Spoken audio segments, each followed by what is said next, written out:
Olá pessoal, eu me chamo Melk e nesse vídeo nós vamos entender como funcionam aqueles motores encontrados em ventiladores de micro-ondas. Ok, ele é construído por uma bobina primária, apenas uma, onde nós colocamos 110 ou 220 volts AC. Ele também é formado por um núcleo aqui, laminado, nesse formato quadrado, e a função dele é conduzir as linhas de campo aqui. Pessoal, da mesma forma que nós podemos pegar uma fonte e, por meio de fios, ligar uma lâmpada aqui. E esses fios, por sua vez, vão conter uma resistência parasita aqui. Ou seja, nós fechamos uma malha, fechamos o circuito aqui, e ele contém a resistência dos cabos, né? Da mesma forma, nós podemos fazer um análogo com o campo magnético, onde a corrente será o fluxo, que é representado por essa letra aqui, letra grega, ok? O fluxo, pessoal, nada mais é do que você tem uma certa área, nesse caso aqui é a área do núcleo, e essa área, pessoal, ela vai ser atravessada pelas linhas de campo, nesse caso, linhas de campo magnético. Então, essa letra grega representa isso aqui, né? Quantas linhas de campo atravessam por área, por uma área ali, ok? Então, isso é o fluxo. O fluxo, pessoal, as linhas de campo, elas são conduzidas aqui pelo nosso núcleo, forçando-as a atravessar o nosso rotor, que vai ser um rotor de gaiola, que também é feito de ferro ali, ou seja, tem uma continuação do núcleo, ok? Então, nós já entendemos como funciona a parte de geração desse campo, certo? Desse fluxo magnético aí, fluxo de campo magnético.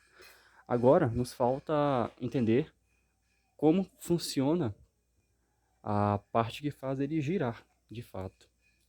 Ok, inicialmente nós vamos entender a lei de Faraday, nos diz o seguinte: a tensão induzida em um indutor em função do fluxo, né, que vai atravessar ele, é igual ao número de espiras que nós temos ali, multiplicado pela derivada do fluxo com relação ao tempo. O que isso quer dizer? Que o fluxo ele tem que variar, ok? Se a variação do fluxo for zero, esse termo aqui vai a zero, a derivada vai a zero, e a tensão será nula. Se tiver variação, aí sim haverá tensão na saída do indutor, que é o nosso caso aqui. Então, aqui nós temos uma fonte de corrente alternada. A função dessa fonte de corrente é seno de ômega t, ok? Ou seja, seno.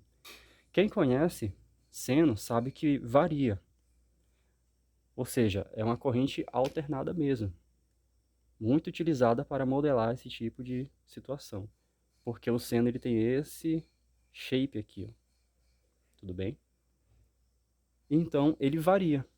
Isso quer dizer que na maior parte do tempo nós vamos ter tensão induzida no nosso indutor, nesse nosso modelo aqui. Por quê? Essa corrente seno de ômega t é colocada aqui na nossa bobina primária, tudo bem? Essa bobina vai gerar um campo que, por sua vez, irá atravessar a bobina secundária, ok? E é essa variação de fluxo aqui, pessoal, ou seja, o fluxo varia com relação ao tempo. Se nós temos isso daqui, logo temos tensão induzida aqui na saída, ok? Então aí nós temos a lei de Faraday. Beleza, agora continuando, a gente pode pegar a lei de Lenz logo em seguida, porque se a tensão induzida, nesse caso, com apenas uma espira, se nós temos apenas uma espira, fica apenas a derivada e o negativo dela. Enfim, menos a derivada do fluxo com relação ao tempo. Logo, a tensão de saída ela será proporcional à derivada da corrente de primário. Por quê, pessoal? O fluxo, ele é proporcional à corrente que circula no indutor que está gerando o nosso campo, tudo bem? Então eu posso fazer essa substituição, só que não será uma igualdade, será uma proporção, porque vai depender das características desse indutor, né? Características construtivas, tudo bem? Mas para a nossa explicação, precisamos apenas da proporção, já é o bastante. Dos shapes, né? Das curvas. Beleza, das formas de onda. Sendo assim, se eu pego essa mesma espira e coloco uma carga na saída dela, ou seja, uma resistência, nós temos o seguinte, que a tensão no indutor sobre a resistência vai nos dar a corrente. Como, nesse caso, a tensão é invertida, por causa da lei de Faraday, né? É o negativo da derivada do fluxo, então a tensão no resistor será negativa, ok? Dessa forma, eu posso concluir que a corrente também será negativa. Então, a corrente do secundário será proporcional ao negativo da derivada da corrente de primário, ok? Derivada temporal. Dessa forma, eu posso prever como será a corrente do primário e a corrente do secundário. Vejam só, a corrente do primário é seno de ômega t, e a corrente do secundário será o negativo da derivada da corrente do primário. Ou seja, no caso, a corrente de secundário será, nesse caso aqui, proporcional ao negativo de cosseno de ômega t.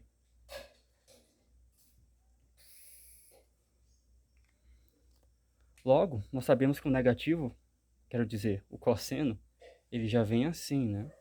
Como é negativo, ele é invertido. Então ele começou daqui de baixo, subiu, desceu. Ou seja, tendo as duas correntes, nós podemos prever como será o campo resultante. Agora sim, finalmente nós podemos entender o funcionamento desse motorzinho aqui.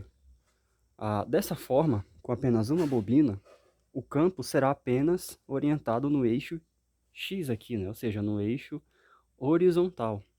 Dessa forma, o campo vai variar conforme a função seno de ômega t, certo? Então, ele vai apenas reduzir, inverter, aumentar, reduzir, inverter, apenas em um eixo, nosso eixo X. Dessa forma, o motor não vai partir. Você vai ligar ele na tomada, ele vai apenas vibrar. Sendo assim, é necessário fazer um campo girante. Esse campo girante será formado pela seguinte técnica. Nós vamos pegar cerca aqui de 1/3 do nosso estator, aqui em cima e aqui de baixo. Vamos fazer uma ranhura aqui, ó, e nessa ranhura vamos colocar apenas uma espira de fio bem grosso, ok? Então, no nosso exemplo, teremos uma espira, e essa resistência aqui será a resistência parasita do fio de cobre da espira, tudo bem? Então, nós já sabemos que a corrente seguirá esse formato aqui. Sendo assim, nós já podemos ver como que vai funcionar o nosso campo girante, né? Como que ele será criado, por meio de passos que eu já deixei previamente pontuados aqui, né? Ou seja, os mais importantes. Então, vamos começar com o máximo. Quando a corrente do primário atinge o máximo, a corrente do secundário será zero, tudo bem? Dessa forma, nós temos isso daqui, ou seja, apenas o campo na horizontal, tudo bem? E a corrente induzida nos secundários, aqui, ó, será nula. Então é como se eles nem existissem aí. Ele passa direto assim, tudo bem? E outra coisa, para facilitar o nosso desenho, vamos colocar apenas uma flecha, um vetor aqui, né? Então ele começou assim, tudo bem? Agora, o que é que nós vamos fazer? Nesse ponto aqui, no próximo ponto, nós temos a corrente de primário caindo, tudo bem? E a corrente de secundário aumentando. Então, nesse caso, nós temos uma componente assim, na horizontal, e outra componente, pessoal, aqui.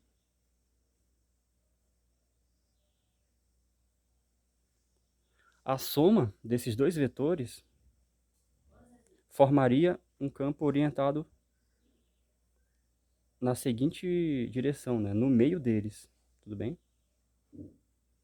Ou seja, entre essa componente e essa, a resultante é essa aqui. Agora observem, o vetor girou um pouco, ou seja, nós não temos mais um campo que está pulsando, né? E sim um campo que está girando, ok? Vamos continuar entendendo esse campo aí. No próximo ponto, esse daqui, a corrente de primário será nula e a corrente de secundário continua circulando ali, só que máximo, né? Na sua corrente máxima ali. Então, a componente horizontal será zero e daí apenas a componente do secundário vai existir, tudo bem? Então a soma fica assim. Ou seja, ele girou mais um pouco. Olha só que interessante. Continuando, quando a corrente de secundários é nesse ponto aqui, né? Agora, a corrente de primário é negativa, tudo bem? Isso quer dizer que essa componente horizontal agora está virada para a esquerda. Ou seja, as linhas de campo não estão mais assim. Elas inverteram. Então a flecha vem para cá.